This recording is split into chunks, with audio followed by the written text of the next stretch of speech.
Hey! You are listening to the Grumpy Guy BJJ Podcast. Welcome to the Grumpy Guy BJJ Podcast with James Wilson and Rob Eickhoff.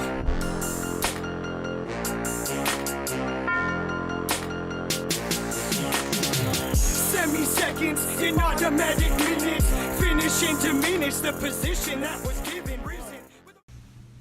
Okay, we're back again. Back again. Producer Rob, what number are we on? 37? 37. Episode 37. Awesome. Of the Grumpy Guy BJJ. That's right. Got another post-training podcast going today. So. Looking at your face, it's all fucked up.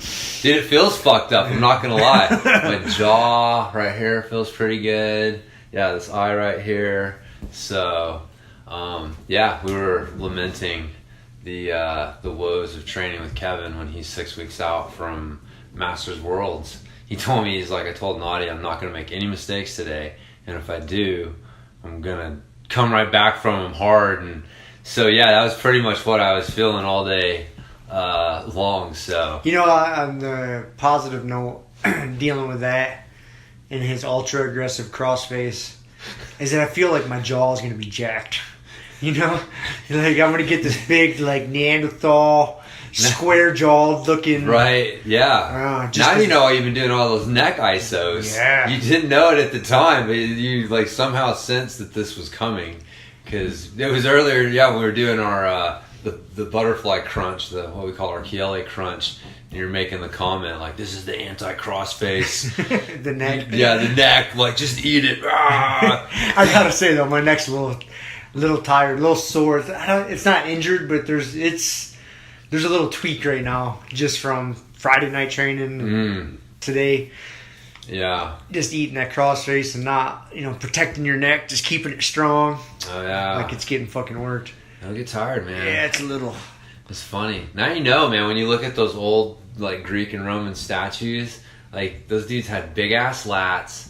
They had fucking big necks. Big traps. Necks. Their chest was all right. It wasn't, like, gigantic, And their legs were, like, they weren't huge, They were, like, kind of slender so like you could run or throw a sweet little triangle around somebody's neck. But you realize now, looking at those statues, because, back in the day, you're comparing those to, like, a bodybuilder, and you're like, oh, look at that, why isn't this bigger and whatever, and you realize, like, oh, he was checking off fuck someone up and not get fucked up. Like, those were the boxes he was checking when he trained, and that's the physique that you develop when those are the boxes that you're training, like being able to run or grapple and swing a sword or a mace or something like that. Like, it develops a very specific kind of physique, and you feel it when you grapple. Like, those why. muscles. Those muscles. Those are the ones. Yeah, that is like the standard kind of wrestler physique. Like, legs a little on the skinnier side. Yeah. Some guys come in with just big tree trunk fucking legs, but they're usually a little on the skinnier side in proportion to the over-muscular upper body. Yeah. Just from the sport you do, from the training. Yeah, man, it's It builds, it definitely does build a certain physique. And you forget about that. It's funny you bring that up, is I had a customer, I was making a delivery the other day up in Telluride, and then the guy came out, he looked at me, I was wrestling this fucking freight around, unloading shit. He just looked at me, he's like, "You're a wrestler, aren't you?" I was like, "How'd you guess?" He's like, I can tell. And you forget, Yeah, there's a specific way of moving. The way you move, and your physique, yeah. and fucked up ears and face. Sure. And yeah. I didn't know, man, until 5 some odd years ago before I started. I didn't know, you'd see it, but you didn't know where it came from. But now when you see another wrestler out in public, you're like, oh, yeah, that guy's been on the mat. Yeah, for sure. Yeah, you can just kind of tell. Mat, like, just there's a way that they move and the way their physique and stuff. Yeah. But yeah, that was an epiphany, though, I had like a year or two ago with those, like, statues that was like, oh, yeah, that's why they look like that. Like, those dudes were fucking people up and not getting fucked up. Yep. That was their training goal. So, and I was not checking either of those today for the most part. So I was spent a fair amount of time getting fucked up. Yeah, it's all good. It is, man. Sorry. It's good, man. We got good training partners. I mean, that's a good sign that's how you get better. of a good gym. Some days you're the hammer, and some days you're the nail. And I like the training partners where you're never quite 100% sure. You know, like there's that little bit of element of doubt. I mean, you know, I'll say again, it's like slapping hands with Kevin. It's kind of a foregone conclusion a little bit. And next time I talk to him, he's going to be like, it's all in your head. And I know it's all in my head, Coach. I know it's all in my head. I'm working on it.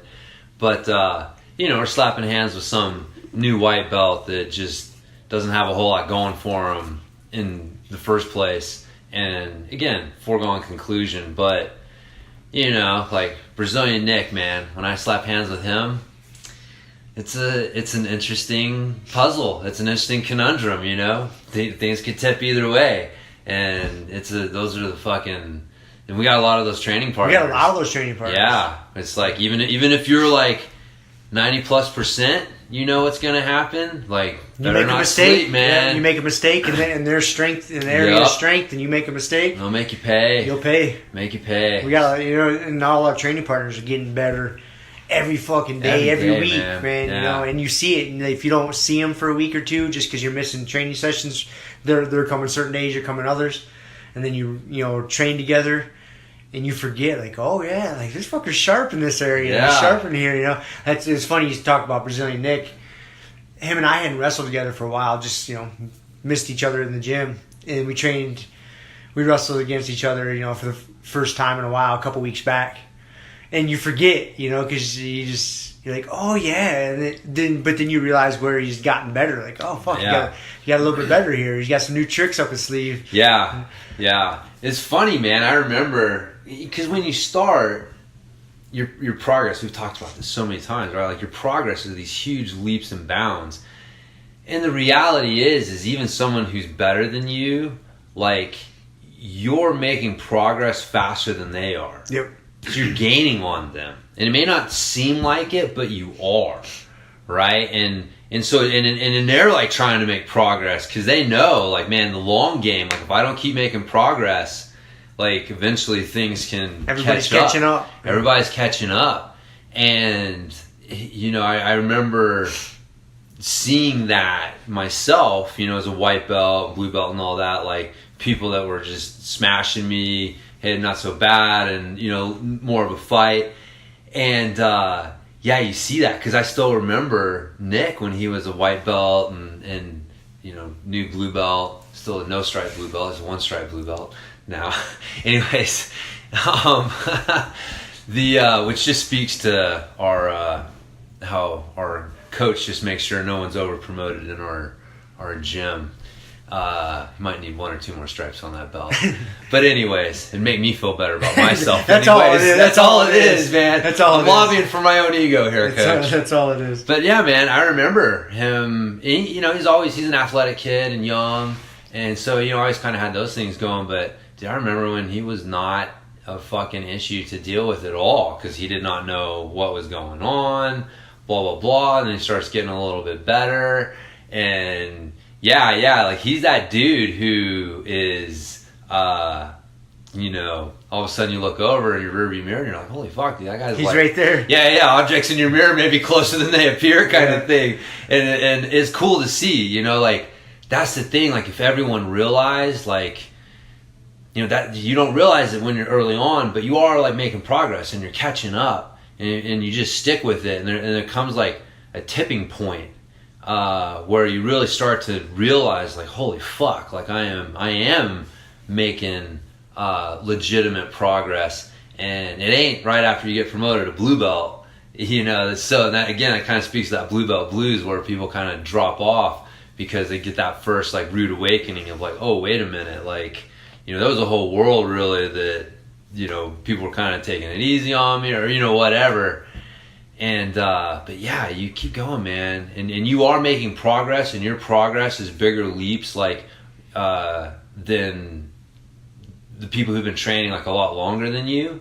And eventually that'll start to show up. It'll start to manifest itself. And, anyways, that's why I keep telling myself when I roll with Kevin. I was talking shit with him the other day. I was like, I don't care if we're 100 years old, man. Like one day, my day's fucking coming, dude. It's coming on a long enough timeline. I'm gonna fucking get you. And he laughed and he's like, I know, man, I know. But anyways, that's the whole thing. That's man. the your game. words of wisdom when you got your black belt, man. Don't quit. Yeah, that is the game. Like you are. Yeah, because when you get to like where I'm at, where I've been training for a fucking how many years, you know, your improvements, you're gonna get. Sometimes you'll level up, like a big level up, because you'll learn something new, not a new technique, but like a new principle, and you're seeing it in all See things aspects. a little differently, yeah. But that doesn't happen all the time. It's these little increments, you know, little things you're fixing along the way, and just little improvements. And but everybody below you coming up, man, they're making their improvements a little bit bigger, and they're catching up. That's it. Sure. But it's just the nature of the beast, man. Yeah. It's just how the game goes. I mean, And again, so that's why you gotta stay sharp. yeah, you got to, You man. gotta stay sharp, or I you're know. gonna fucking eat nuts. I know, dude. I'm motivated, like, because I having done this again with mountain biking before, I kind of came into this and knew a little bit. Like, all right, here's what I understand the principles and how this is gonna play out. Like, I still got to put in the work. It's a frustrating process, but you know, I just look at myself. I remember. You know, again, like, dude, 6 years ago, if you and I were, like, I'd never trained, like, first time we ever rolled, it was nothing.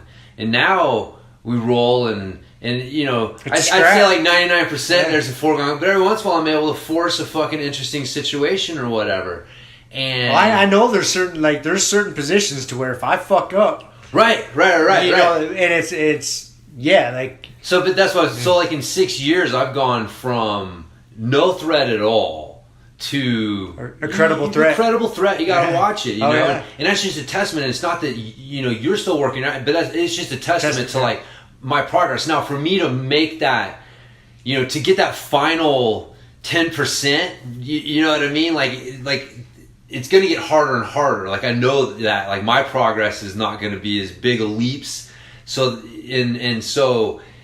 It slows down, but that's the thing that's like just so cool about jiu-jitsu in general. Like, yeah, it gives you these tools where, man, after like, you know, 5 years of training, man, you can pose at least something resembling a problem to people who a few years ago were, you know, you had you had no idea, whatever, you know what I mean? So even like rolling against Pimenta, like again, like. The guy destroys me every time.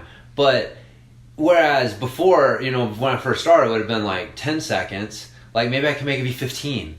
You know, but in those 5 extra seconds are a fucking victory for you. And that's where you have to find, you know, things. But anyways, man, yeah, that's what's fucking cool. That's what motivates me though. Is like I know it because I know like I'm kind of that dude. Like, I know that you kind of look at me as that dude. He's like, man, I better stay on my shit because James is fucking coming after me. And I'm like, man, I better stay on my shit because Brazilian Nick is fucking coming. You know, but that's what keeps everybody, you know, Trey's one of those dudes. He sticks with it, man. We're going to be saying the same shit. Like, man, we better. Well, he's already there. Like he is, man. He'd get you into a bad spot pretty fast. He is. No, he's definitely, he get in the wrong spot. He's a little easier to steer away from that spot because he doesn't exactly know, like, all the fights quite yet, so you can baffle him a little bit. Sometimes just grab his gi and fuck around with it. You know, he still doesn't. He'll be like, "Whoa, what are you doing?" Or I'll just like paw at his ankle, and he'll be like, you know, so shit like that where he doesn't quite know when you're just fucking with him sometimes versus like legitimately doing things. So sometimes I make him think just to fuck with them. I love that dude, man. But anyways, yeah. But that's what makes our fucking gym great. That's what makes jiu-jitsu great, man. Is that people coming after you, and you better keep your eye on them, and you got your eye on people ahead of you you're coming after. And it says there's like 2 things I want to highlight on that one, that's where like making your training partners that don't have as much experience as you, like, or helping them to improve is only going to help you improve. Yeah. You know, it may not be good for your ego. No. Because there's someone that you're always whooping their ass, and all of a sudden they catch you one day and you're like, oh, fuck. Like, I can't take it easy on him no more. That's good. That means he's learning. And then that's just going to make you sharper. Yeah. It's inevitable. It's just going to make you sharper. That's what you want. That's what you want. Yeah. It's a hard pill to swallow sometimes because you're used to being the fucking king shit on the mat, and then all of a sudden you're like, oh fuck, I got to worry about him here. I got to worry about him here. Yeah, all of a sudden this fucking white belt used to rip through. He's like, holy shit, like, man. I just spent all that last round getting smashed by this Yep. guy running from him. So yeah, and then the other thing it highlights, I think it's important to mention is, and that's why it's so important to like take care of yourself, you know, like physically, mentally, like to stay sharp, not only so you can, you know, stay ahead, so to speak, of your training partners, but to be a good training partner. yeah. Because if you're not making good choices when you're off the mat, like as far as nutrition or rest or doing whatever else you're fucking doing, that's not helping you improve your jiu-jitsu, you're not helping your teammates. You know, letting yourself get fat and out of shape. Like, what are you doing? Like, you're just being lazy. Yeah. It's what you're doing, and you're doing a big disservice to yourself, but you're doing a big disservice to your team, your teammates. You're not being a good training partner. Like, fucking take care of yourself. Yeah. You know, it's something I always think about, especially being a higher ranking member in the gym, man. Like, not only do I think it's important for me to, like, not so set the standard, but to lead by example. You know, because whether I like to admit it or not, people fucking look up to me, which I always try to avoid, tell them not to. Yeah. but it happens. It's gonna happen. It's gonna happen. And so, man, that's why I think it's important. It's super important to me to, like, make those fucking good decisions. Like, what you're stuffing in your face or what are you doing, because you gotta stay on top of your game, man. We're in a school full of fucking sharks. Yep. You want to keep swimming with the sharks. Yeah, you gotta stay on top of your game. You gotta stay on top of your game. Be a good fucking training partner. Be a good training partner, man. Take care of yourself. Yeah. You know, and then your other training partners see that. They're like, oh, well. Yeah, it inspires them. Inspires them to make the tough choices when it's, when it's not easy. New people come in. God, I forget who it was. I saw somebody with a notebook out the other day. Did you? I gave him a fucking thumbs up. One of the new white belts. So, yeah, just those are the things that, you know, leading by example. I think that's so huge. For me, it's so important because, man, you and I have talked about this, whether we've talked about it here or not. I don't know, but I'm sure we have. All the fucking hours we've spent recording. But there's a lot of times when you're watching somebody coach something, you know, especially as much time as you spent coaching, yeah, you'll be paying attention to what they're saying, but you'll also be paying attention to what they're doing and not talking about. And for me, I do a lot of that. I do a lot of learning in that area, so to speak. Yeah. Is, you know, when I get a lot of learning, like watching Kevin roll with you guys, because he'll tell me certain stuff or whatever, and I listen. But man, I learn more watching him whoop the shit out of you guys, because I see what he's doing. Because, you know, it's hard when you're in survival mode getting your fucking ass whooped. It's hard to pick up the lessons because you can't exactly see where this is or where that is. Yeah. Oh, he's putting pressure here because of that. You just feel the pressure and it sucks, it hurts, and you're just trying to fucking get out of there. So there's not a lot of learning going on in survival mode. But when I can sit down and just watch him fuck one of you guys up, right, like, I learn a lot. And unlike class, you're able to see, like, how is he shutting down? Because in class, we're all, you know, it's like, okay, not best case scenario, but little bit. There's a little bit, I always call it the, like, grab my wrist, know my other wrist going on, just from, like, you know, what is it, keto and some of those ones where, like, grab my wrist, and if they, like, reach across, but you need them to reach straight across, like, wait a minute, this move only works this way, kind of thing. So when you're in class, there's a hair of that going on with it, but yeah, when you're watching someone roll and apply it, you're able to see.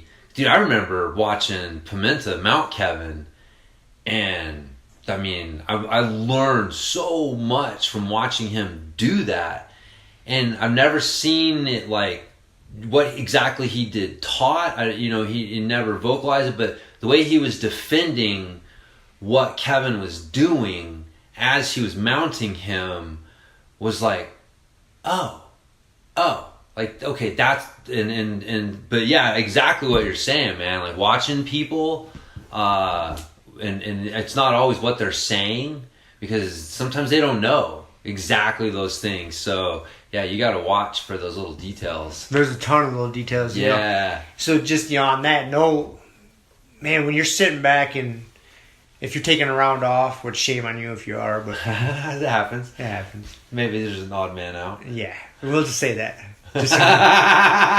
But anyways, let's say there's an odd number of training partners, so you're forced to take a round off. Man, capitalize on that. Watch some of the higher rank. Yes. And pick just like one person and fucking laser in on them.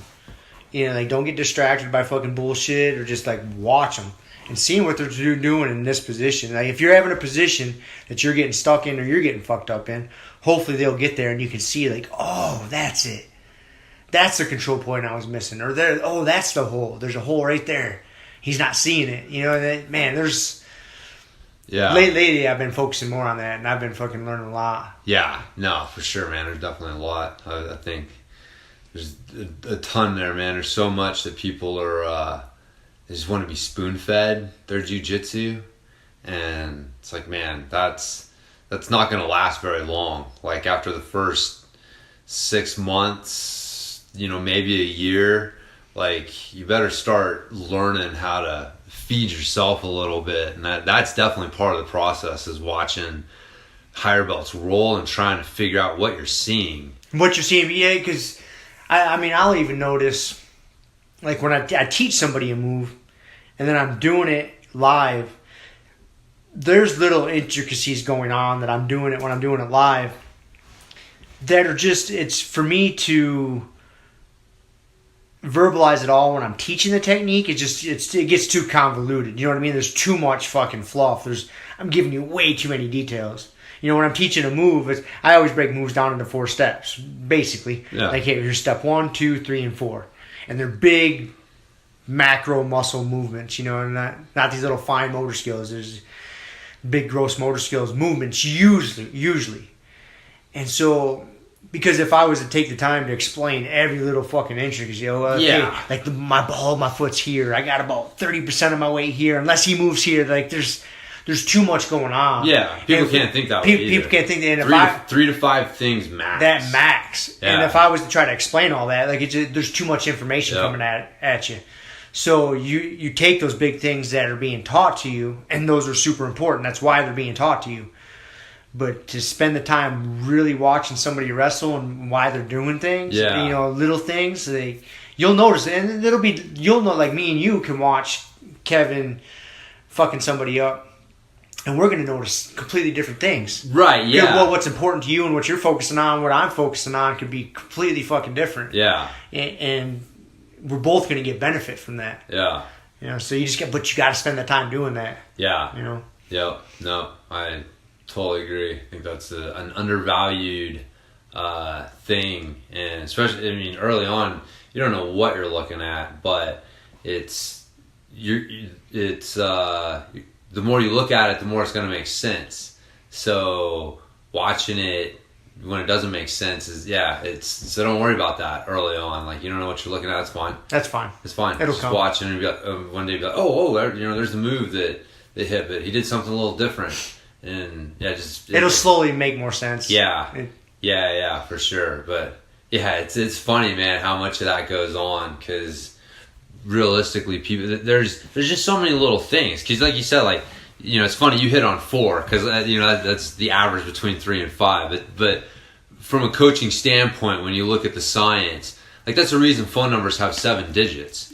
Like, 7's pretty much the max of what we can remember easily.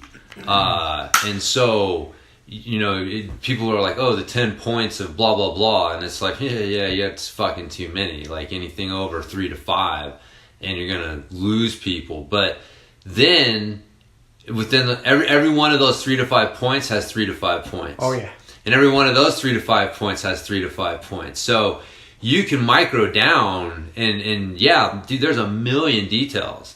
But you got to start with those big macro movements, like you were saying, and then kind of see, like, all right, now where's the biggest fuck up? Okay, it's step 3. All right, now within step 3, there's 3 to 5 things you should be doing. Let's take a look at that and see where you're fucking that up. and, you know, fix that. Okay, now how does that affect the whole thing? Let's take a look at the whole thing again. And, you know, that's how you coach a movement. That's how you coach a technique, is through that using the macro to get people into the gross motor skill, seeing at what step they're fucking something up, and then you get into the micro on that, and then just keep repeating the process. And dude, like today, right? Like that Z-guard roll. I mean, completely new detail that I figured out to add in, but I've been working on that. Like, how many fucking details have I been working on that move for the last couple of months? And then I realized, like, oh, on step 3, like, you know, on step 3 of step 3, I'm fucking this up, right? You know, but that's the point. Like, that's where drill day comes in, right? And all that stuff. But, yeah, dude, that's what makes it so fun, because it's just never ending. You can always polish. It's never ending. Do something a little bit better.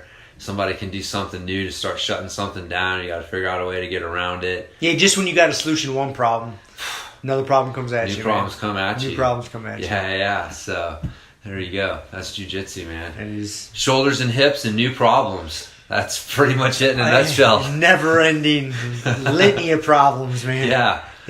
Fuck yeah. They never stop. Hell no. So, all right. I don't have any notes. You don't have any notes? I had a few things written down. I hope so. I'm shooting completely from the hip today, man. It was a long, fucking hot week at work. You were telling me, man, you got stuck in some mudslides. Yeah, there was some Wednesday evening. There was some fucking hellacious storms up in Telluride, hail and thunder, lightning. Just fucking the skies just opened up, just coming down in buckets and created some mudslides. So I got stranded up there for a little while, but yeah, interesting week. I made it in to train on Tuesday, which was good. So I got an extra day of training in. Nice. Went in, got some hard rounds in. Yeah, I took Tuesday off. I was supposed to go in Tuesday, but I was so worn out, like, after Sunday. Because Sunday was day 5 in a row of training for me. And it was, dude, I was done. And then Kevin told me and you to go another round, and I buried myself. So, yeah, come Tuesday. I gotta, you know, it's funny. I'm glad you bring that up, because I was kind of an asshole. So, because let me paint the picture for everybody. So, you and I just wrestled around. And, like, I love doing, like, a back step pass from half guard. And you and I get into that battle fucking all the time, right? And I passed, yada, yada, whatever, the round. And then, so afterwards, Kevin called you over and was telling you how to beat all that shit. Right? Yeah. Like, he was giving you a bunch of pointers out, because he fucks it up. Whenever I do that on him, he fucks it up, right? And so I couldn't hear what he was saying. I have no idea what instructions he gave you, but I can pretty well guess, because it's the shit that he does to me, right? Right. And so when he told us to wrestle again, because he wanted you to do all the shit that he just showed you, I made fucking sure that we never ended up in that position. Well, of course. I was like, no, we're not even going to get to that position. I was like, I'm getting to James's back as fast as fucking possible, and I'm just going to fucking strangle him. I was like, we're never getting anywhere near that position. So that was just kind of an asshole move on my part. No, man, no, it's understandable for sure. But yeah, But I was done, so done, like physically spent after all that. And so, yeah, Tuesday, I just bitched out and stayed home and cooked some food. But yeah, so yeah, I didn't get stuck in no mudslides. But I did get a chance to finish listening to the Jordan Peterson interview. Great interview. Dude, I've heard a lot of his interviews, man. He was on fire on that one. That was a good one, man. That was a good one, dude. That was a super good one. So, but he was off a little bit. He missed the point. So the forced monogamy thing, remember that? He mentioned that, right? So he was in some interview and he used the term forced monogamy, right? Which basically means that we have a society where the societal standard is for men and women to seek a single mate and once together to stay together. Okay. Is that kind of your understanding of it? I would agree with that. It was basically a societal standard. Yep. It wasn't like it wasn't forced, like law. Right. A law being passed that all women have to be married to men, kind of thing, right? And so it is, more like societal expectations. There's a societal expectation versus a polygamous society where the societal expectation is that everyone's going to have multiple partners, and that those that do decide to get together may or may not necessarily be monogamous to each other. Right. So, you know what I mean? And so it's like, well, wait a minute, which one of these two societies would you rather have? And at its, I don't know, which one would you rather have? Depends. It's kind of a funny question. Because if you run it all out to the extremes, because again, it's like, okay, you've got a few men getting, you know, a lot of the women, so you've got a lot of displaced dudes. Like, you've already got a problem, because all this started because there was a conversation about the what was it, the celibates, the involuntary celibates. Is that the lingo they use? Whatever, man. So the people basically can't get laid. Yeah. Is that the thing? Yeah. So you're gonna have like way more of them, right? So you're already got a problem with some of these people getting pissed off and like lashing out at society. So let's fucking quadruple that number. That sounds like a fucking good idea. That seems to fucking be society. Well, what are you saying is going to quadruple that number? Well, if there's the polygamous society. If you have a polygamous society, then you're gonna have like, you know, more. Anyways, so, but okay, so people could argue, right? So people want to argue, but the thing that I thought he missed was when Joe was saying that he felt like forced polygamy was forced monogamy or forced monogamy, or exactly, forced monogamy, forced polygamy. Forced polygamy. We tried that. It's called Mormonism. Sorry, I know they've reformed, allegedly. I can't tell. But the anyways, he was saying that forced monogamy was the equal outcomes, right? Mm-hmm. And so it's like a quality outcome. Quality of outcome. That like, you know, we're against that, right? Like the whole thing is like, we want a quality of opportunity, not a quality of outcome. Not a quality of outcome. And so if you have a forced monogamy kind of society, then what you're doing is you're forcing equal outcomes. And I don't understand. It seemed like, again, there was a lot going on, but like, that's not true at all, right? Because the best dudes are still going to get access and choice of the best women. You know what I mean? So yeah, even if we have a forced monogamy society, like, it's not an equal outcome. It's not like the fucking slob down the street with, because again, like, society, the literature that I haven't seen but I've heard several times shows that women tend to marry across or up the social status. They don't usually marry down. You don't find a whole lot of women who are marrying men who are in a worse situation than they are. And so if you have men who are high performers, they're going to get the opportunity to marry the best, highest performing women. So it's not an equal outcome. You know what I mean? Like the dude down the street is still... It doesn't change. I don't think it really changes as to like how society is right now. I mean, that's really we're not in a quote unquote forced monogamy, but that is... Well, his point was that on some level, I maybe again I'm putting words in his mouth, but I felt like his point was that our society is flirting with exactly what are we doing with this standard, right? Like, forced monogamy isn't really, marriage 50%. Why are people getting married? And you should be able, you know what I mean? So there is a toying around, you know, at least in a societal conversation with, again, if you think about like monogamy and polygamous societies on a spectrum, right? Like, maybe it's not a black and white, you know, binary concept, but there is talk of, you know, societally us kind of moving on the spectrum a little bit closer towards a polygamous society as far as the standards of like, oh, you cheated on your wife, that's all right, it's not that big a deal. Whereas like back in the, you know, the 30s, 40s, 50s, like, you didn't do that. Like, that was really frowned upon. Like, you could be ostracized from your support group and stuff like that if you did shit like that. And so it's changed a little bit. I mean, would you agree with that? I would say yes, it's changed.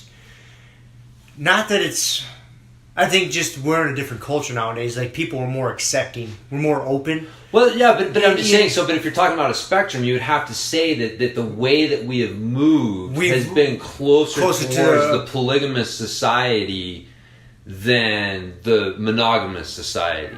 Okay, I would agree with that statement. And I'm not saying we're in that in a polygamous society range yet. On a scale. If we're just talking about a continuum. On a continuum, we have slid more towards the polygamous side. Right. Than as opposed to a forced And I think monogamy. that was his point, was that sliding and the conversation that goes along with it may be, because of the ramifications that happen, may be contributing to some of this, dudes who can't get laid, which again, some of it's on them, right? But again, like, most of it is on them. It is on them. It is on them. Because like that. Okay, so I would agree, but so it is. Dude, it's on them. It's on them. It's on them because here I thought about this because that term, that involuntary celibates. You know what that is? Everybody can go to the gym, dude, and start working out. You know what that is? That means you're a fucking dork and you're a loser. You know what I mean? That's what it is. Yeah, it kind of that's what it is. Involuntary celibacy. That means you're just a fucking dork and you're a loser. That means you're not making yourself enticing to the opposite sex. There's so many things you can do. Fucking take care of yourself, dude. Dude, Napoleon Dynamite, right? Chicks dig skills. Get some fucking skills, ninja dude. Skills, computer hacking skills. Whatever they are. Whatever they are. You get some skills. Get some fucking skills, man. Like when I heard that term, fuck, I think we might be freezing up. Oh no. Just to be on the safe side. I'm not 100% sure if we were, but it looked like it stopped fucking reading. Yeah, I think it did a little bit. Fucking thing. That's okay. I know, man. I think I'm gonna get one of those mics. So, I can just leave it here. I don't fucking use it. Well, no. I mean, like, for the backup on my... Oh, like in another Yeah, mic? like we used to, we were doing... Yeah. But it wasn't fucking up on us, so we stopped doing it. I know, man. It's been fucking up more frequently. I know, I got... Like every third episode. Every third episode or so, it freezes up. And I don't know why, man. Like, I've been trying to do all my preemptive shit to make sure it doesn't fuck up. Yeah. No, it's let it do its thing here. Shit, dude. It's frustrating. Whatever. You got your phone. It's still recording. Just use the phone. Fuck it, man. Just God keep going. Use the phone audio. The phone's recording still. I know. The quality's pretty good. It's fine. I'll fight it. I'll just keep an eye on this. Fire it back up. So fuck it. Yeah. First time. So yeah. But anyway, so like we'll figure it out. Well, so maybe yeah, just throw this on the episode just for effect. Yeah, we might. But anyways, so the fucking forced or the involuntary celibacy, dude. This shit fucking chaps my ass, so to speak, because like I said, if you can't go out there and get yourself a chick or get yourself a dude or whatever the fuck you're into or whatever sex you are, it's on you, man. You need to make yourself fucking more enticing. Yeah. If you're fucking fat, get skinny. You know what I mean? Like, if you're stupid, read a book. If you're stupid, read a fucking book. You know, like, work out a little bit. You know, it's on you. Yeah. You know, you expect society just to drop standards, just to come down to you, like. Pretty much, yeah. You know, that's fucking ludicrous. Yeah. The fact that we even, as a society, came up with the term involuntary celibates. When we were kids, they were just called nerds. You know, They were just called dorks. Like, fucking learn how to play a sport. Like, make yourself attractive. Like, dude, see, that's why I started working out. Girls wouldn't look at me. You know, I'm all skinny and whatever. Confidence. Yeah, man. Start working out. Join track. Exactly. If you are an insecure, you know, having no confidence type of motherfucker, you know, shuffling around with your head down, no one's gonna want to come talk to you. And you got to be confident. And how do you gain confidence? Like, you got to feel better about yourself. How do you feel better about yourself? Do shit to fucking improve yourself. Yeah, man. It's not rocket science. No. You know, it's not fucking rocket science, man. Yeah. And like, if you are happy with yourself, or maybe you're not happy with yourself, but at least you're on a path to make yourself better, you will find somebody that appreciates that. Yeah. You know, but if you're just a fucking slob and sitting around playing video games and fucking doing nothing with your life all day. Yeah. Yeah, you might be able to find somebody that likes that, but are they going to be the highest quality of person?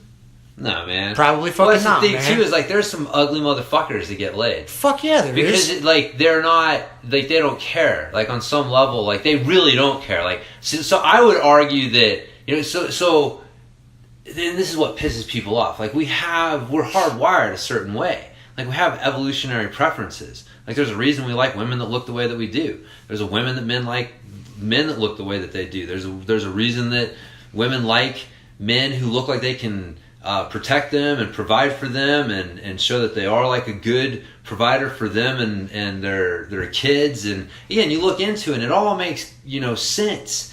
And you can't really argue that a lot of that stuff is necessarily bad. Like, you being a man who maybe you choose not to, right? But you at least have the ability to defend a family, to create and defend a family, means that you're probably healthy too. You know what I mean? So there's benefits for you. It's this reciprocating thing. And so asking society to lower its standards, and this kind of goes to women, like the whole, like, you know, women and the whole, like, you should just, you know, or I mean, fat people in general, right? Like, there's a little bit of a push that, like, we just need to accept fat people. And look, I understand there's genetic differences and some people just carry a little more weight than others, but, like, there's just a lot of fat motherfuckers out there. Yep. And you know, it has, you should just, you know, love me for my curves and because I'm beautiful and shit like that. And it's like, look, man, there's a reason. Like, you don't look healthy to me, right? Like evolutionarily, I recognize that you're not healthy. And so, like, I'm supposed to lower my standards to include people that aren't healthy. Like, that, it doesn't make sense. It's not fair to society. You know what I mean? Like, society is going to go downhill really quickly if we don't have some sort of standard that includes people being healthy. And it's kind of where we're headed. You know what I mean? And that's the push. There's so many unhealthy people, and the push is for us to just accept them. Rather than again, there's a lot of fucking factors at play. It's not all their fault, right? The government has fucking had a part in it. You've got marketing and food companies, and there's so much shit stacked against people. I'm not going to say they don't have a giant hill to get up, but the answer is not to lower the standard to the point that it starts to endanger society. You start to see that, like, you know, with the Army, right? Like, Tim Kennedy's saying that our selection pool for special forces candidates is the lowest it's ever been, that they've had to change the standards for throwing a grenade just to get into the Army. And that's dangerous. As society's health deteriorates, it becomes dangerous. And it also affects our mental capacity. Like, there's a connection between your physical health and your mental health. And so people can argue, like, oh, well, you know, brain power is the fucking future. It's no longer brawn. Okay, fine, but there's a connection there. And you can't deny it.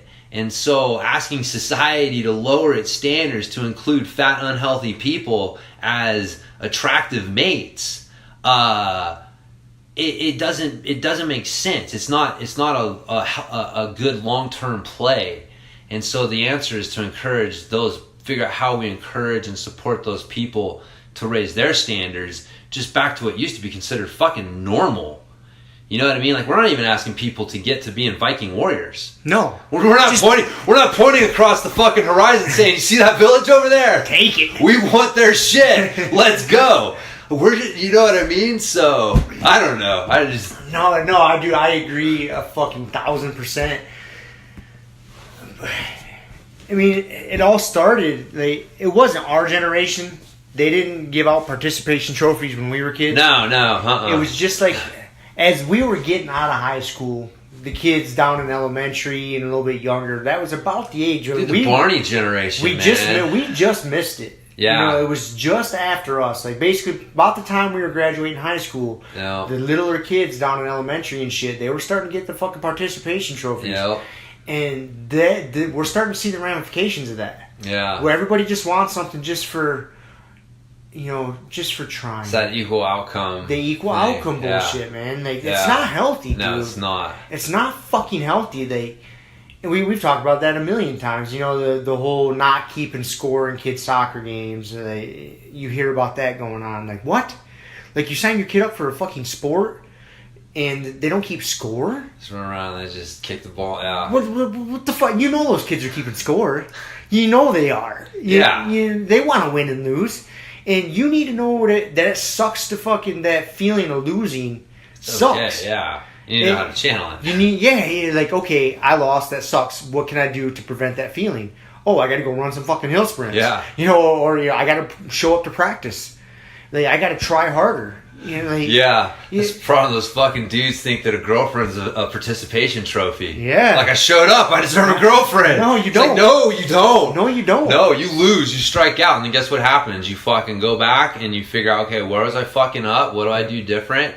And then you try again. Okay, that didn't, and you learn that through sports. Yeah. Like, that's where, like, sports is, like, so fucking important for kids to understand. There's so many life lessons that we talk about it from a jiu-jitsu standpoint, but almost all sports. Yeah. There's so many life lessons wrapped up in the field or on the mat, on the court.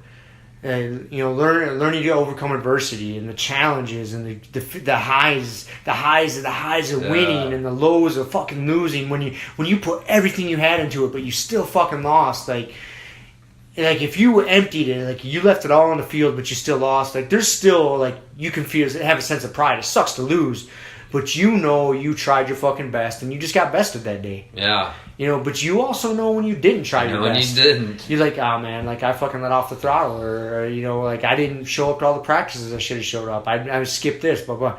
Like but if you're not playing sports and you don't learn those lessons. That's where we're at with society right now. Yeah, man. A lot of people it's hard lessons. It's hard they're lessons. Good lessons. They're good fucking lessons, and I think that's what we're dealing with. Is people haven't learned those lessons through sport because they're taking away gym classes. They're giving out participation trophies. They don't want kids to feel bad because they lost. Well, we're starting to see the beginning, right? And it's a slippery fucking slope. Yeah. Back to that term, involuntary celibates. It's so agitating to me, man. It's on you, man. No, dude. It goes back to, I've said it before, is the world doesn't owe you a fucking thing, man. No one owes you anything, dude. It doesn't care. It doesn't. The real world doesn't give two fucks about you, man. Once you leave mommy and daddy's house, guess what?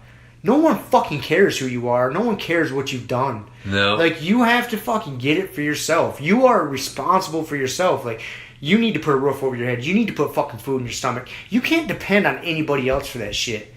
For me, like that. But see, I think we're losing that in this like these younger kids coming up. Like, they're staying at home longer. Like, yeah, they don't have that sense. They move back. Like, yeah. They don't have that sense of fucking pride. Yeah. Man, you just get out there and you fucking take care of yourself. You don't depend on anybody else. Yeah. It's good if you have a partner that you can team up and make a better life together. There's nothing wrong with that. I'm not saying that, but like, it's still, it's still on. Nobody owes you a fucking thing, man. No. Nobody owes you the prettiest girlfriend in the room. No one owes you that. Nope. And if you can't get the fucking, like, if you can't find the prettiest girlfriend or boyfriend or whatever it is, make yourself more attractive. Make yourself more successful. Feel good about yourself. Like, make yourself so good they can't ignore you. Exactly. Get yourself a good fucking job. Take care of yourself. Get some, simple fucking things, man. Yeah. I don't know. Like, it's no, society can't lower their fucking standards, man. No. Like, it's a slippery goddamn slope. Yep. But anyway, so my point though. Sorry. No, I totally agree. I think it's a ridiculous thing because so ridiculous, again, everything's a spectrum for the most part, right? There's a lot of gray area in between the extremes. So, the guys at the extreme who are just like, woe is me, blah, they got a fucking problem. They need to dust themselves off. But I think that the forced monogamy is not necessarily the quality of outcome. Saying that like every dude out there is going to end up getting married, because you're still going to have single guys. You're still going to have guys who are just not desirable. They're not going to be able to find girls who want anything to do with them. And again, it's not a law that says you have to. It's just simply the societal standard is for you to. I mean, even like Tiger Woods, right? Like Tiger Woods was banging everything that moved. I mean, right? Like, but the societal standard was that you have a wife. You get one woman, and again, it's like people can point to that and be like, well, that was a farce and blah blah blah. But again, what's the alternative to it? Like, even people who are gonna skirt around the societal standard, I still think having that societal standard in place is an overall plus. But again, it's not an equal outcome, because even like Tiger Woods' wife was like, chick was super hot and super smart. You know, like, he didn't have some average chick. He didn't just show up to the fucking lottery. You know what I mean? Like, that would be equal outcome, is like, all right, all the eligible bachelors and all the eligible bachelorettes show up, and we're just going to have a lottery, and whoever picks who goes with them. And that's equality of outcome in a forced monogamy society. But yeah, so anyways, I thought he kind of missed the boat with that. And again, he had a lot going on. I bet if he sat down and thought about it, he probably would say something similar. But yeah, I don't know. What's your... Yeah, I don't think I need to rant on it anymore. No, yeah. No, I don't. I just mean, like, but there's, again, like, I could just play devil's advocate that on some level there is a little bit of, there's going to be dudes out there who are on that edge, right? Like, they're not deadbeats. They're not like just fucking motivated go-getters no matter what. Like, I'm going to go get... They're on that edge. And it's like, if they get a little discouragement, they can get pushed over to being deadbeats. If they get a little encouragement, they can get pushed into being like self-motivated and go. And it's like, dude, if you had, you know, a society where you've got more eligible women and people feel like I have more of a chance, right? Like, if a guy like LeBron James could just be... If we lived in a polygamous society and a guy like LeBron... That's where they had harems. You know what I mean? Like, back in the day, like, the fucking king had 10 wives and a harem with 360 women in it. You know what I mean? You know what, like, average Joe's fucking... Like, that did something to average Joe's chance of getting a decent woman.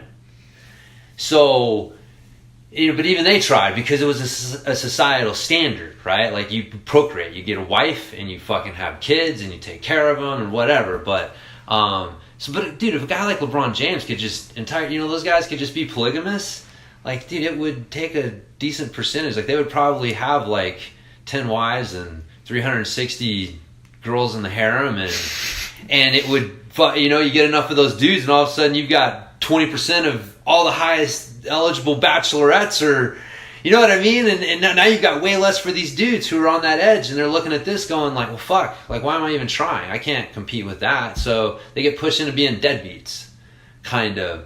Whereas, like, if you have more eligible people for them, they're like, hey, you know, like, I have more of a chance. If I try, the odds of me succeeding are higher than in a forced monogamy society than in a polygamous society. So I think that's kind of the point. It's not the deadbeats. Like, those motherfuckers just need to look themselves in the mirror.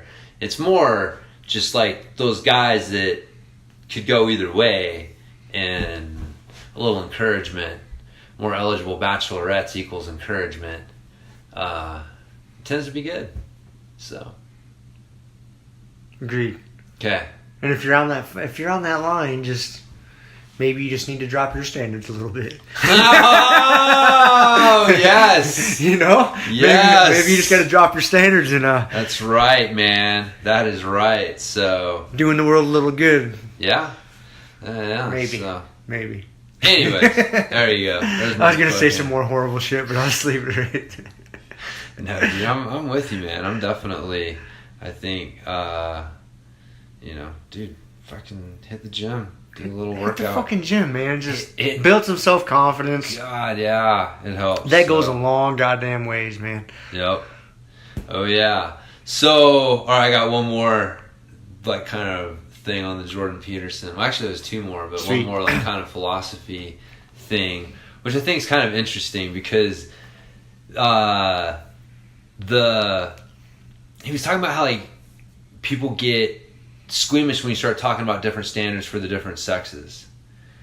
And so, like, would success for a man be different than success for a woman? And, well, you know, you'd have to admit that there's difference between the sexes for that. And so, you know, people are wanting to basically say, like, no, we're the same. And therefore, our measures for success are going to be the same. Right? And so, like, this is why you see the push for, like, why aren't there more women CEOs? Right? Because, well, like, a male's standard for success is becoming a CEO of, you know, a Fortune 500 company and, you know, making $50 million a year and, you know, blah, blah, blah, blah, blah, right? And so that's typically a male measure of success. And for whatever reason, well, because, you know, society is looked at that and said, hey, that's a great measure of success. And so women are looking at that and saying, like, well, why aren't more women achieving that measure of success? There should be more of us achieving that measure of success. And so this is obviously a sign that, like, we're being put down. We're being kept down because we're not allowed to achieve this measure of success. There's not more of us who are. So therefore, that's a sign that we're being kept down. Like, I kind of see this in the WNBA. I don't know if you are aware that there's a WNBA. Yeah, oh yeah, I'm aware of it. Okay, so it still exists. It still exists, okay. Right? And this is actually one of the things. Is one of the I forget her name, but one of the stars of the WNBA was complaining and saying that, like, the WNBA isn't more popular because. You know, basically the commissioner had made a statement and said something along the effect of, like, you know, as athletes in this league, you need to look at why aren't more young women coming and watching you play, and why aren't, you know, more people in general interested in what is going on here. And the turnaround was, well, you're not spending enough money to promote us. Right? It's like, oh, if you spend as much money as you spent promoting LeBron James in the NBA as you do promoting, you know, on us, we would be more popular. Like, we would be just as popular, kind of thing. And it's like, you know, I don't know that that's because, again, there's this, like, measure of success thing, right? Like, men look at LeBron James and say, yeah, that's a great measure of success. Whereas, like, I don't think the majority of women, if you really sat them down, would say, because, I mean, even you, right? You don't give a shit about sports. You don't care. But you would have to just say, based on what you know about, like, LeBron James, like, yeah, he's achieved a pretty fucking good measure of success. Fuck yeah. You know what I mean? Okay, so, but that's our standard. Now, you ask your average woman, and she, I would say, it's not necessarily going to agree. Wouldn't be, like, as strong an agreement. And it's just because, like, women's standards are a little different, right? That's why you find more women getting into nursing than, like, you know, writing computer code. It's just, it's a preference thing between the sexes. So I don't know. I guess my point is, I feel like the danger that a lot of women are running into is, it's like, dude, who's to say the men's measure of success is best? It's like, why are you guys running down this road of trying to say that more of you should be achieving the man's measure of success? Like, why should more women be basketball stars? Like, why should more women be CEOs of Fortune 500 companies? Like, you know what I mean? Like, is the sacrifice that they make to achieve those goals, is that really good? Right? And is it even necessarily good that society holds those things up as measures of success? So I don't know why. I look at it and I think it's funny. I don't even know if, like, a lot of women realize, or, you know, like, the feminist movement has kind of fallen into this trap of, like, oh, why the fuck are you guys assuming that the man's measure of success is the best? And why are you guys fighting like hell to make sure that more women are achieving our measure of success? Maybe we're the idiots here. Maybe you know, maybe we're wrong. We don't need more fucking people in this world running like mad to achieve what, you know, society and some men, you know, I would say probably a minority of men, you know, are willing to drive themselves to the point to achieve those those things because, dude, you can't become a Fortune 500 CEO and be a fucking awesome black belt in jiu-jitsu. No. How's your fucking arm bars, Bill Gates? Nope. You know what I mean? So there's a trade-off there. And there's really a minority of men who fall into that category of those, you know, super hard driving, high achieving people. And so, you know, so I don't know. This makes sense. It's kind of a little bit of a random rant. No, it makes sense. I mean, there's a few things you're ranting on, but yeah, the fact that like people get squeamish talking about the differences in standards or just the differences in the sexes, to me is absurd. Like, we're different, man. We're different. There's nothing wrong with that. Yeah, we need them both. We need them both. We balance each other out. Yeah. You know, women One's are not better than the other. No, one's not better than the other, man. Like, as a meat-headed guy, like, dude, I need women around to fucking keep me level. Like, if it was just a society full of fucking meatheads like me, we would just be going over the hill to the next village trying to kill each other. Like, guaranteed. And that's not healthy. No. As a society. We need both. And as far as, like, the measure of success, yeah, it's going to be different because we have our different... But, I mean, that's different as an individual basis, not just a sex basis. But, yeah, that, you know, as a male, female, that is... Yeah, what guys hold as important is and should be different as to what women hold as important. Yeah. Yeah, it's not that we should change the standards to make it more accessible to women. You know, why aren't more women CEOs? More women choose not to pursue that. You know, it falls into that same argument, you know, as like the gender pay gap. And, you know, that's just a willful misrepresentation of the information. Right, yeah. It's not the fucking case, dude. Like, I'll tell you first fucking hand, like, I work for a major corporation. Guess what? I work side by side with fucking females, man. And guess what? They make for me and the chicks that do my exact same job, guess what? We make the exact same amount of money, man. There ain't no 79 cents on the fucking dollar just because she's a chick. Right. It's not what happens. I've managed places and hired people, and there wasn't a different pay scale. It's not. Yeah, there's not a chick pay scale and a guy pay scale. There's not. Anybody who tells you that is they're lying to you. That is not the fucking case. They're just misrepresenting the numbers because us as guys, we will take the more dangerous jobs to make more money. You know, that's why more men are, you know, policemen and firefighters. That's why more men work in the fucking oil field. That's a dangerous fucking job. More men are loggers. Like, all these very dangerous jobs that pay good money. Yeah. Because we're idiots. We're less risk averse. Yeah, that's the technical term. Yeah, we're idiots. We're idiots. That's a fat paycheck. It's a little bit dangerous. Fuck it. Let's rock and roll. Yeah. Let's do it. You know, and women gravitate to the professions to where they're taking care of people and helping people. Teachers, nurses, these types of things. They don't pay it. They don't pay the same amount of money. Yeah. It's as simple as that. And, dude, there's nothing wrong with that. Yeah. There's nothing fucking wrong. We need that as a society. We need that balance. Yeah. Yeah, and for like I guess, you know, the feminists saying that, you know, we need to have more women in these positions.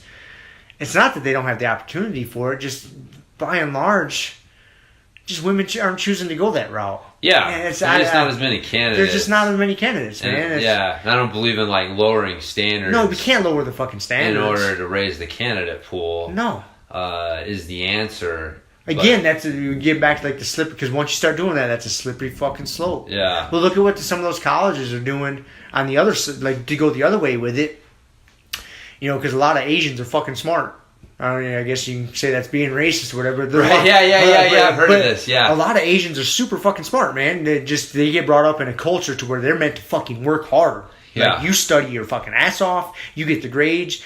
You learn some fucking shit. Yeah. But is where I'm going. Yeah. Like there's colleges out there now that if you are Asian, to get into the college, you have to have a higher test score. Yeah. Because they want less Asians in there because they're so fucking smart and they're trying to get more other people in there. Right. Yeah. Like, wait, let's go in the other. That's what's going to happen when you start doing that kind of shit. Well, is you're going to go the other fucking way. Yeah. Like, what? Like, that's not fucking right. Well, dude, that's how I got into Lehigh University. I got in because I'm part American Indian. So I'm technically a minority. So I got in under the minority thing. So yeah, I didn't have the grades and the standards and stuff that a normal white kid would have to get in there. It was watered down a little bit. And again, I understand there is an argument, right? As far as, some people have been disadvantaged and may not have the same resources and stuff. So again, I think it's just, there are conversations that need to be had. I think that's kind of the thing that Jordan Peterson kept going back to, is like, what is the answer? I don't fucking know. No one knows. But no one's figured it out yet. Yep. And it isn't the other side has to die. No.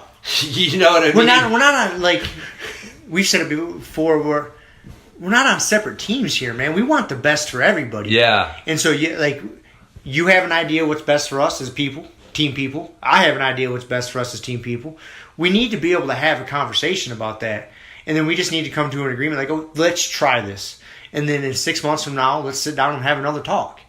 But that's not how things are going. Everybody needs to win.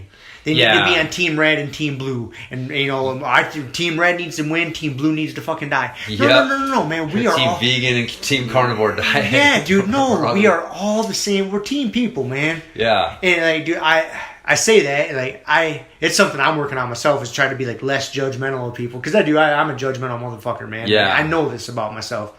Because I'll be driving down the road and I'll see somebody doing something stupid. Not using their blinker. There was somebody fucking up the traffic circle the other day and I was fucking losing my shit. I was like, this retarded motherfucker, what am I doing? They're not trying to be an asshole. Maybe they're just kind of a dummy. Their IQ's not 80. It's just 95. 95 or something, But anyways, I think what Jordan was saying and you were saying that, we need to have these ongoing conversations. Because no team, no side has all the answers. No. And the other side doesn't need to die for your answers to be right. No, You need to let everybody... I guess that's not the right way to say that. The conversations need to be had. Yeah.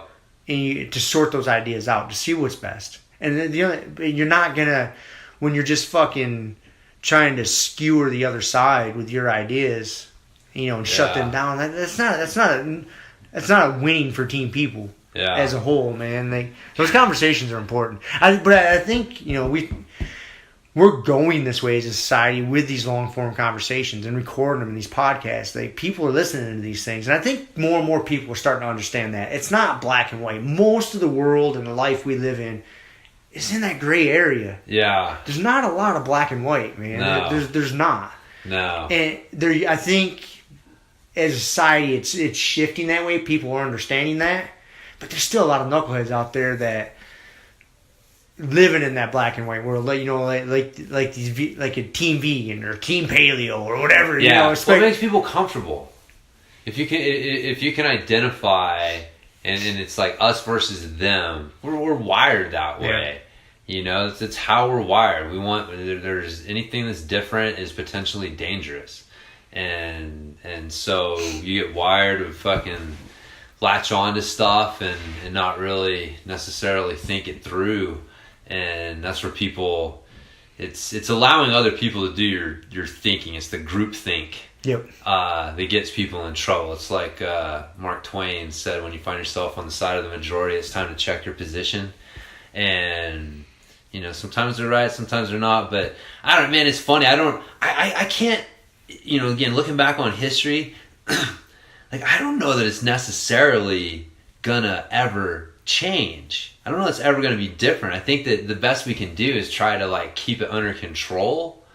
But even look back at this country.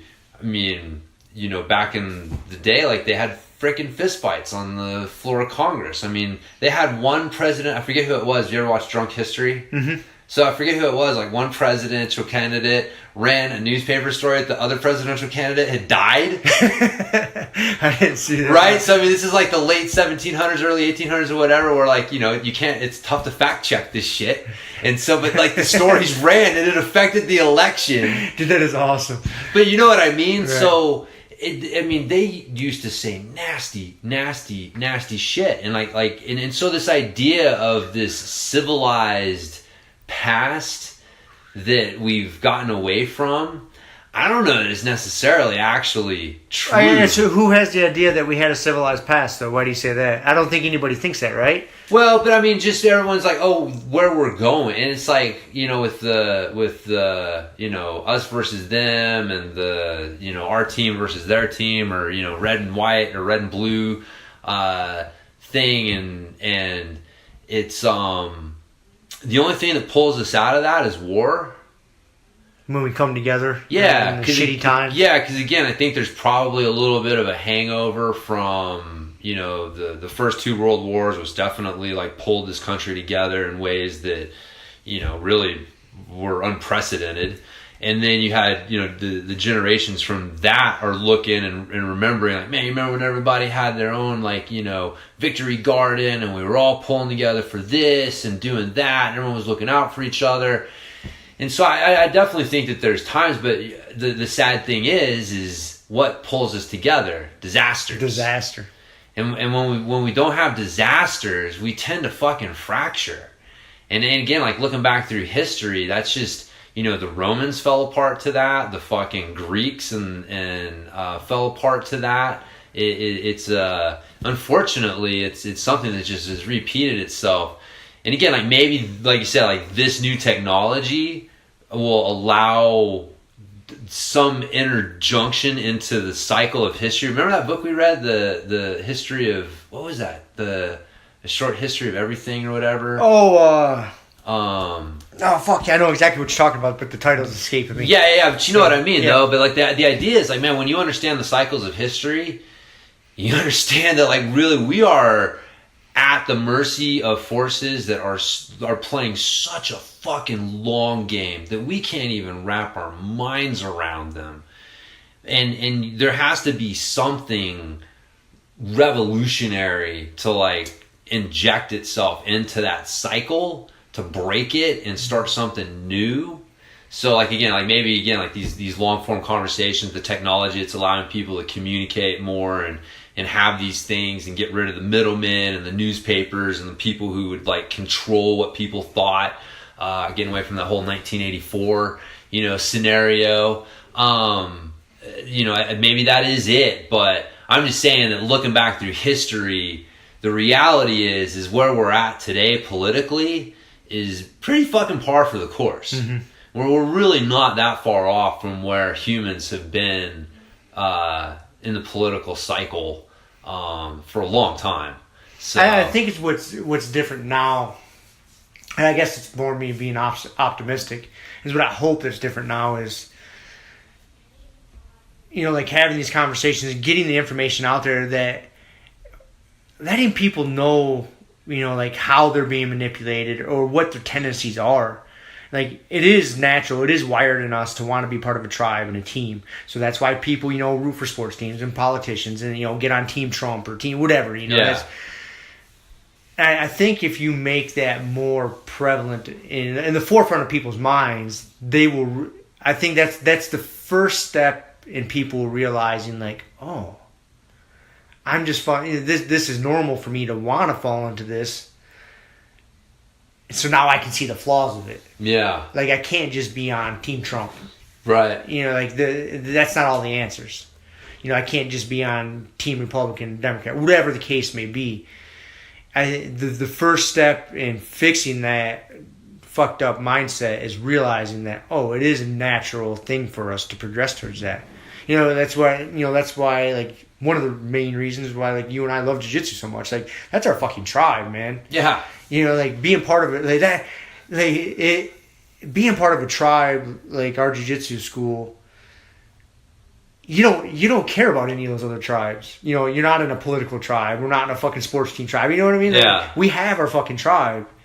And so all those other tribes, you see that, and you're like, and maybe that's what helps us, distill that bullshit out of our lives, because we have our tribe. We don't need to subscribe to another team, another tribe. We have it. And that's where a lot of people are missing that in their life. And so they look for it someplace else. And if people aren't privy to that information, they're just going to keep going down that same path. Yeah. Does that make sense? No, totally, man. No, as you were talking, I think, my kind of the idea that I had is you're exactly right. Like, more people are going to have access to this information. So really what we're trying to do, and when I say we in the generalist sense possible, because I feel like, what we're doing is, we're making some effort to put a dent in things, and there's definitely people like Jordan Peterson and Sam Harris and guys who are just, making massive strides towards it. But whatever it is, whoever it is, like, collectively just trying to help more people think better. Because at the heart of it, that's all it is, right? Like, man, if I can just help you understand how to think better, how to see things in a different way that allows you to make better decisions. Because ultimately, that's what it is. You have to change how you're seeing the world if you want to make better decisions. Because the decisions you make are a reflection of how you see the world. And so if we're getting more people who, through these conversations, who through this medium, are learning how to think better, we're going to end up with more people in positions of power, whether it's running a company, whether it's running a fucking state or a nation or whatever it is. But you improve the odds of getting someone in a position who knows how to think properly. And so, collectively, I mean, that's got to help society in the long run. So, I hope. That's my hope. So again, I think that the idea of a utopian end, may not necessarily be the reality of the situation. Again, it's a spectrum between, like, anarchy and utopia. And I do think that, that is going to help move us, even if it's just a little bit closer towards that utopia thing, where we've got more people in positions who are thinking better. They're thinking less team red and blue, or me versus you, or whatever it is. And you don't. I think the biggest thing is you don't have. I interrupted you. I'm sorry. No. I was done, man. I interrupted, but you don't. Other people don't have to lose for your ideas to win. There's no, like, idea championship. Right. It's not a zero-sum game, man. No, man. I think that's what's really important is everybody's got their own ideas, and you share them and talk about them. And then once you start talking about them, then you realize, maybe my idea is a little bit fucked up. My perception of that was a little off. Yeah. I can see why I thought about this that way, but you and I talk about something, I'm like, I wasn't quite fucking seeing that. Right. The whole picture. Yeah. Like, I was seeing my scope with that picture, but there was another view over here. Like, yeah. No, for sure. And that in itself is a skill. Yeah. To learn how to do that. Yeah. And it's not easy either. It isn't. Because it hurts sometimes. You learn to defend your position. Yeah. You feel, like, I'll hear things that challenge the way I think sometimes, and instantly you get defensive. Yeah. You can't help it. You just instantly, you want to react, like, and defend your position, but then you gotta wait a second. Why do I feel the need? Why do I feel the need to defend this right now? Yeah. Why did I let that irk me a little bit?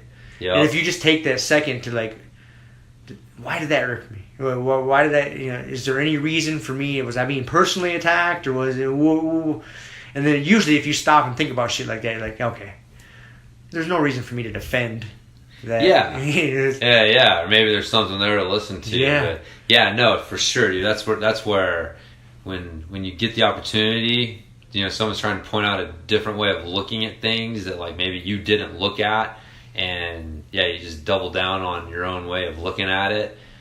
Yeah, that sucks. It's tough to deal with, man. It's tough to deal with for yourself. You're gonna suffer, and man, the people around you. That's such a tough attitude to have to deal with in someone that you have to deal with, because it's damn near impossible to work with those people, because there's no ability to change, and like, life's about change, man.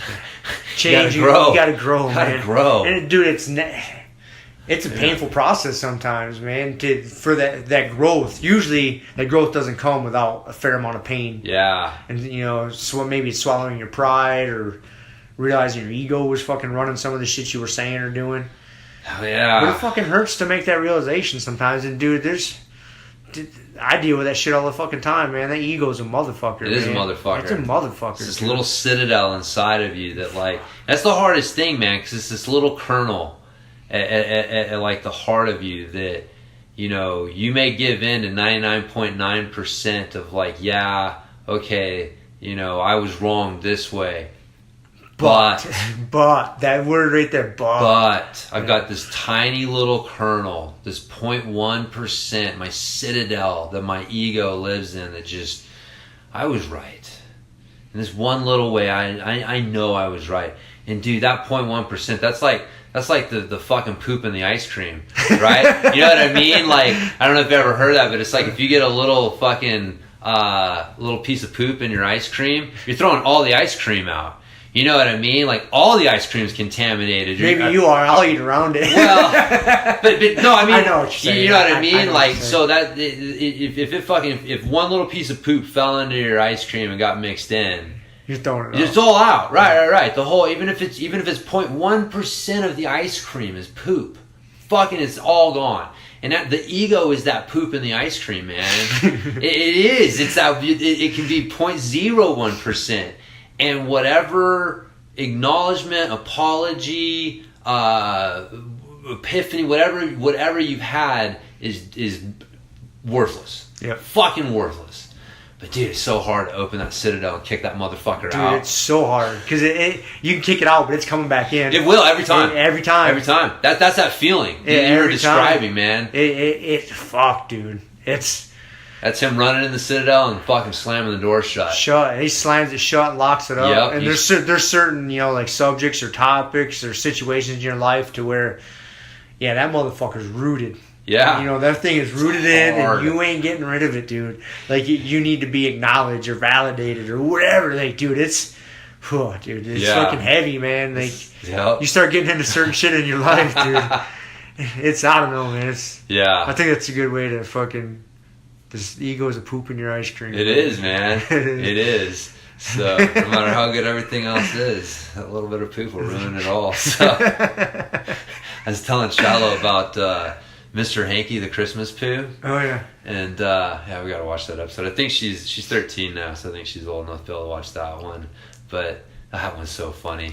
I'm fucking telling her about clinically depressed, fecophiliac, and I'm describing it to her, and I'm like cracking myself up. It's like, the Christmas poo comes out of the toilet and starts bouncing around the bathroom, getting poop everywhere, and Kyle grabs it, and then his dad walks in, and I'm trying to like imagine this, and I'm like, I've never really just sat down and thought about it as a parent. You know what I mean? Like, dude, if I walked in on Z and he's telling me, no, Dad, the poop. It's Mr. Hanky, the Christmas poo. He came out of the toilet and was dancing around the... You know what I mean? Like, he's getting sent to therapy. It's such a fucking outrageous concept.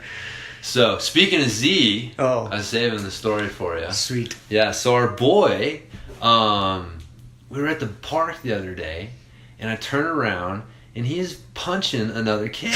Oh, no. Yes. Like, really? Like, straight up fucking... So he's grabbing his leg and is, like, punching his leg.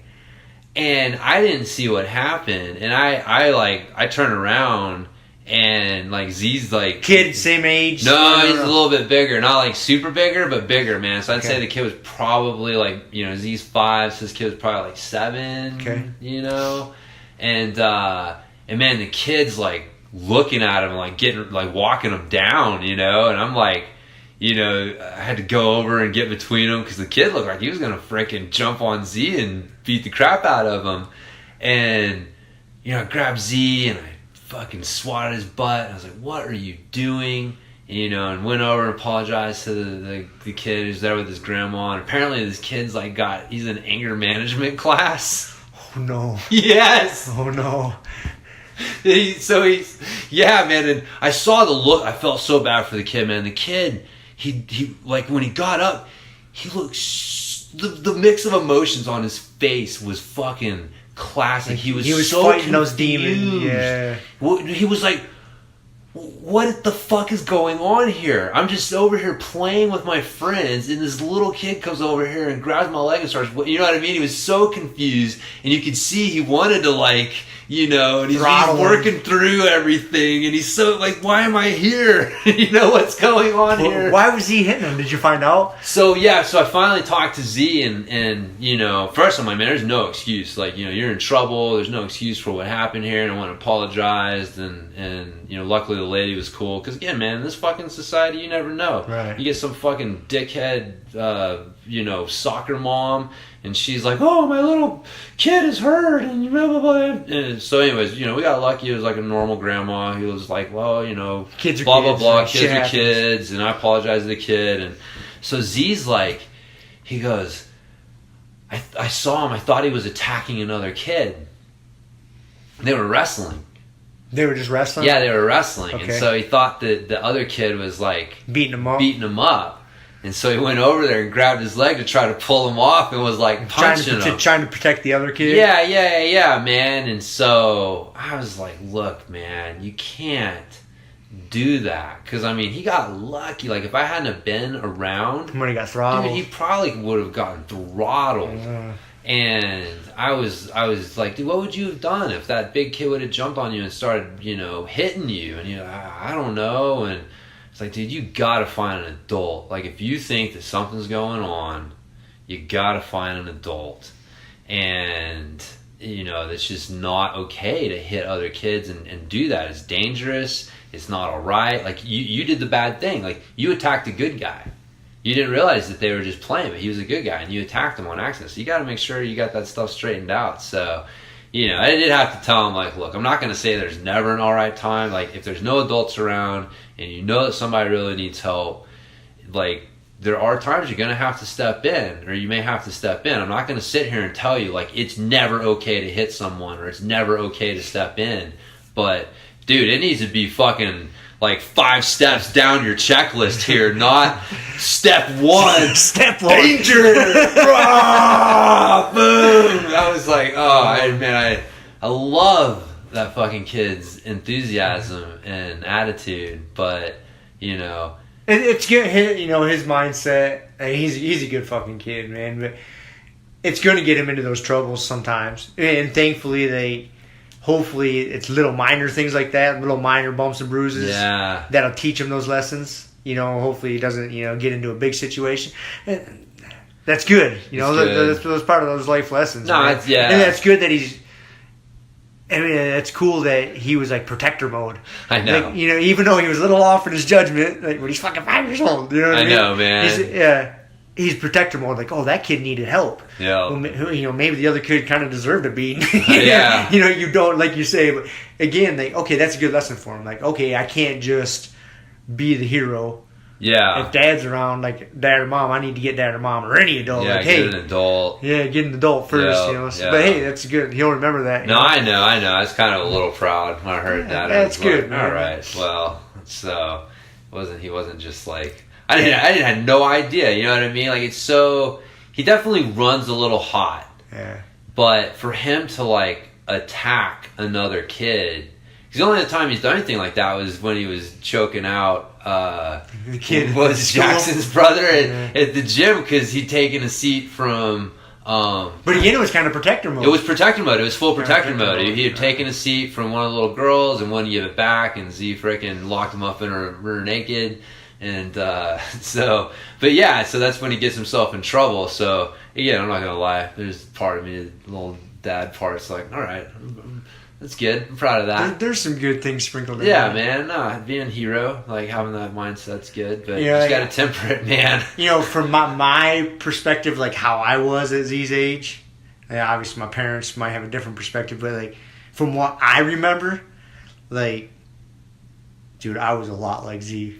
I was a lot like fucking Z. Like, I ran a little bit hot. Me too, dude. I'm not gonna lie. I had a little fucking. I don't remember this, but I remember my parents telling me I had a little bam bam bat I'd carry around and just smack the shit out of fucking things when I wasn't happy, Then it progressed to a He-Man sword and chopping people's flowers down when I shouldn't chop flowers down. Oh, like man. I did. I was.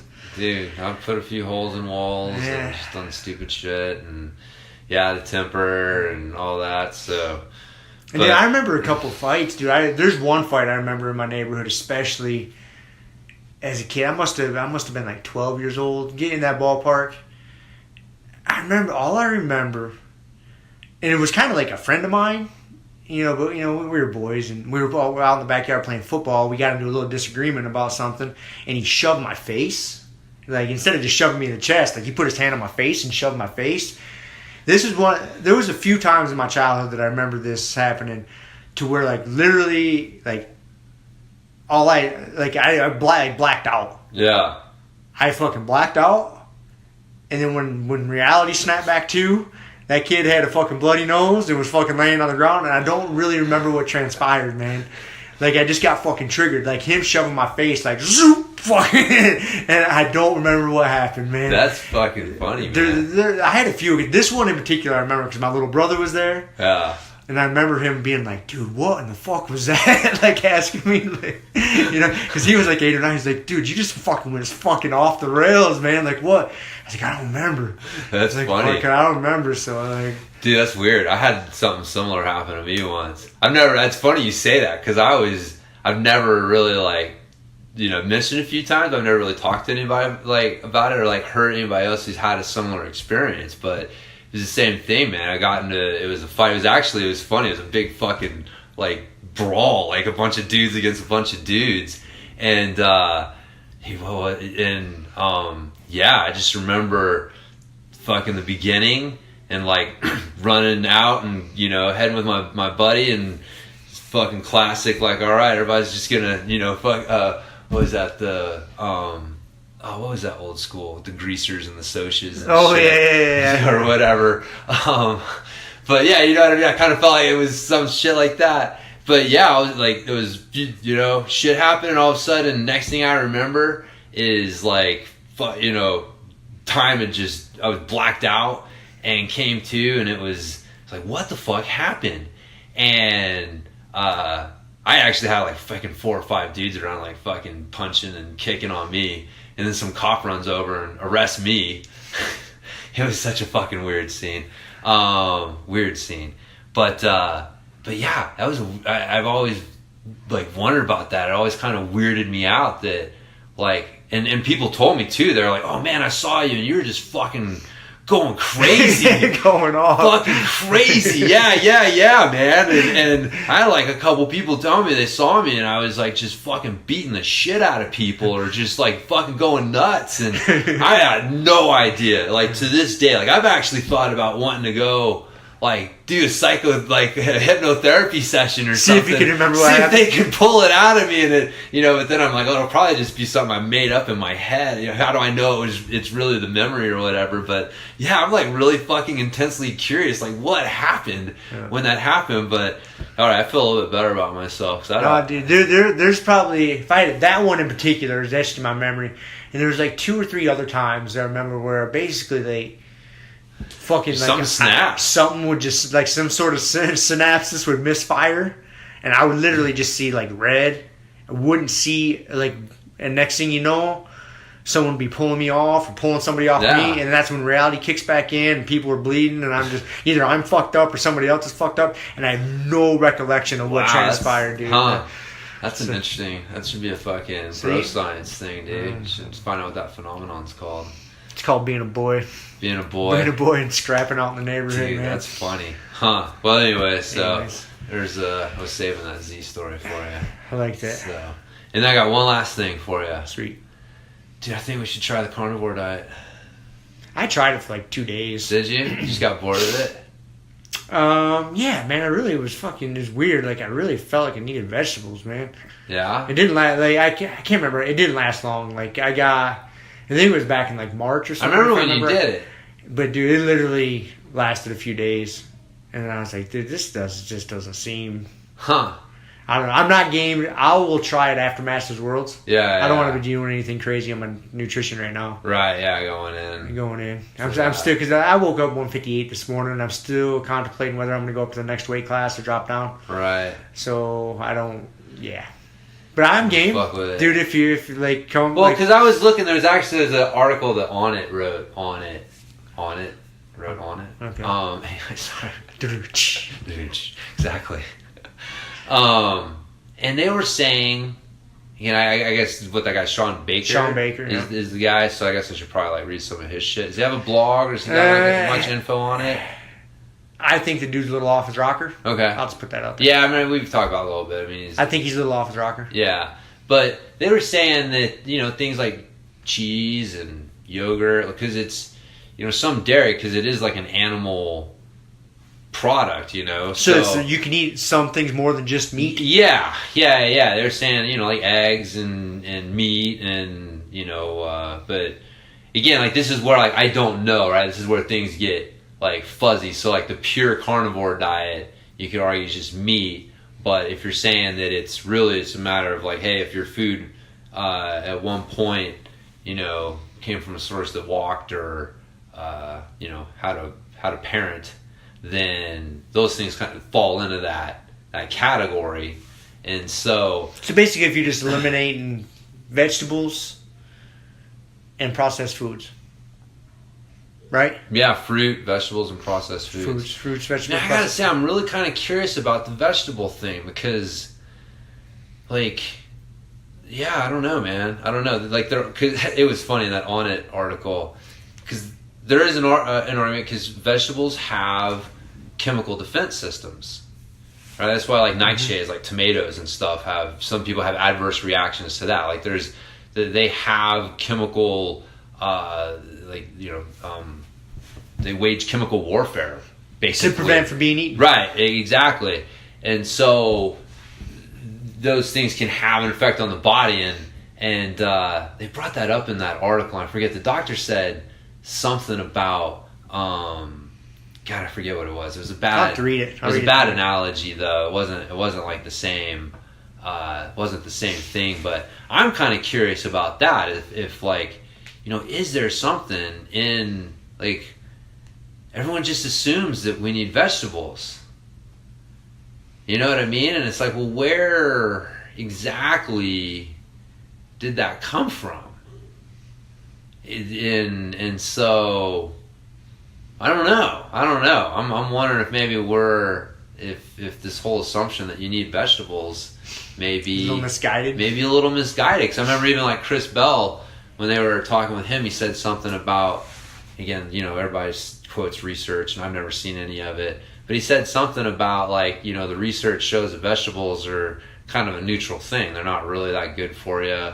They're not bad for you, but they're not like this, source of all these great results that we're kind of led to believe. You're saying anything, fruit has been shown to have, like, collectively looking at all the studies, like more of an overall benefit than vegetables have.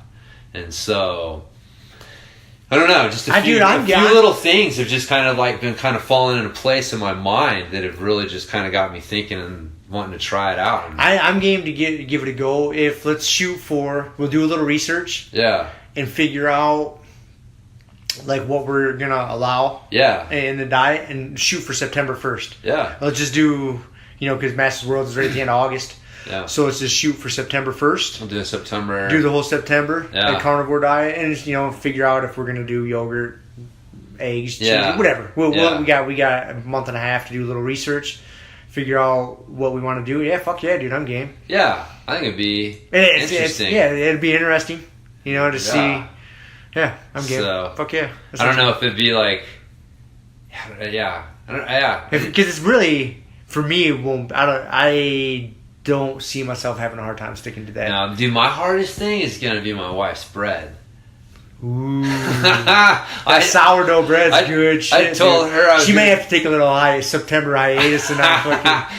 I know, when she takes a break from stuff, like, usually we got a little ice cream in the freezer or whatever, one of our little indulgences, and I noticed that, like, we didn't have any ice cream in the freezer, and then she's like, yeah, I'm taking a break from ice cream. So I'm like, oh, so we're all taking a break from ice cream, so what's going on here? So I got to convince her to take a break from bread, and then we'll all take a break. Yeah, for sure. She can't be giving me loaves of bread in the month. If we're going carnivore month of September. And then, October we'll go breaditarian. Only sourdough. Nothing but sourdough bread. Nothing but sourdough bread for a month. See what happens. Never know. Who knows, man? The Romans conquered the world on bread. Might get fucking jacked. Dude, Start a new diet. I don't know, man. I'm thinking meat and sourdough bread. That seems like a good combination. It doesn't seem like a bad idea. It's not. A little fruit thrown in. Like, I don't know. I'm wondering, man, if veggies, I don't know. I'm curious. I'm really curious. Dude, like you say, let's curious. do a little research and come up with a little plan what you think we should eat, and I'll come up with mine, and we'll fucking merge them. And I think especially if you throw in a little bit of dairy, like some cheese or yogurt or something like that. I think that's a fucking good plan. So we'll see, man. So all right, that's all I got. So carnivore diet. Pooping your egos. You're pooping the ice cream. The ice cream. I think that's the biggest lesson I'm taking away from today. That is the lesson of the podcast. That is it, man. That's a good analogy. Think about that one. Yeah. Anytime your ego's creeping up, man, it's like, God damn it. Yeah. That's the poop in the ice cream. Yeah, man, it's gonna hold you back every time. You can be 99.9% towards making a change, and that 0.1% will poop in your ice cream. It'll all be for nothing. So there you go. All right. So I guess we'll end it there. We'll get back next week, see if either one of us are doing better with our fucking Kevin defense. Yeah, I'm fucking him up tomorrow. Yeah, I know. By the time he listens to this, won't be till next week. He said he might push out on 9 a.m. training tomorrow. That's what he said. If he's there, I'm fucking him up. Good. That's my plan. Good. He needs it. Sleeping good at night. I'm bringing the heat. Yeah. I know, fuck him. Long enough timeline. We're all going to roll when we're 100 one day. That's right. I'm going to be the baddest centenarian. I'm going to be a better 100 You can have your goddamn bionic legs and bionic arms. Yes. You're like fucking Rogs.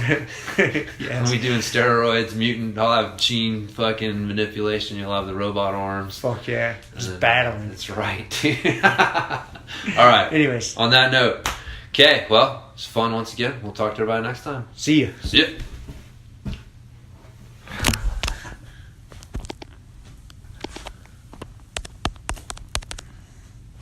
Thank you for listening to the Grumpy Guy BJJ Podcast. Thank you all for listening. You can find us on Podbean, Apple Podcasts, Spotify, and wherever else you listen to podcasts.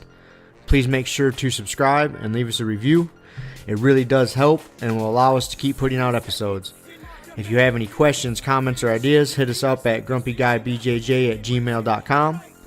Also, go to our website, grumpyguybjj.com, and get signed up for podcast updates and get our free BJJ Improvement Starter Kit. That's it for now, so get on the mat, train hard, and talk to you all next week. Down clown with a permanent friend, a hermit now, fool. Doggy stool, foggy, cool, got a froggy outside Molly dude. Melancholy Daisy dude, hanging by the lace of their shoes. No trace of the tools, shaped in your face, fuck the rules. Snooze, you lose. One eye always open, in times two, no clue. But soon a brief monsoon might give you a view to choose. Stay tuned, include, won't conclude. To the end is near beware there's consequences for what you do. To me, demons, a devil and then